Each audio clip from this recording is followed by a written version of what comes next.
Hallo, ich bin der Felix Zürcher, Azubi in der Notebook-Werkstatt bei EPC Computer und heute zeige ich Ihnen die Inbetriebnahme und Funktion des Asus Stylus Pen SA200H.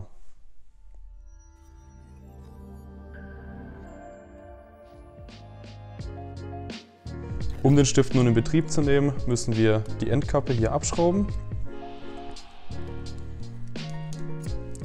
Eine der beiden 4xA Batterien einsetzen, die Endkappe dann wieder draufschrauben und somit ist der Stift direkt betriebsbereit. Nachdem man die Batterie in den Stift eingeschraubt hat, kann man den Stift ganz normal benutzen, indem man einfach die Spitze mit aufgelegter Hand oder ohne aufgelegte Hand benutzt.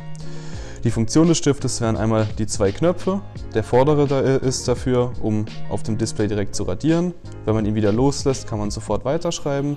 Und der hintere ist dafür da, um etwas zu markieren, um es zu verschieben.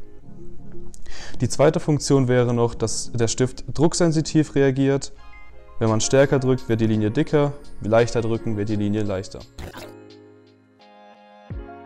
Nur noch ein paar Eckdaten zu dem Stift.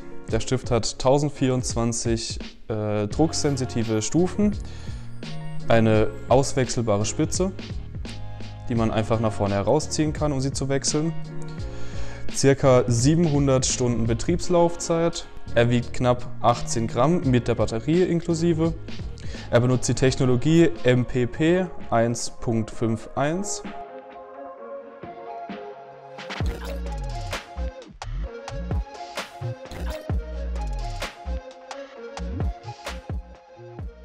Vielen Dank fürs Zusehen. Ich hoffe, die Vorstellung unseres neuen Pens hat Ihnen gefallen und ich hoffe, Sie werden zufrieden sein mit Ihrem eigenen.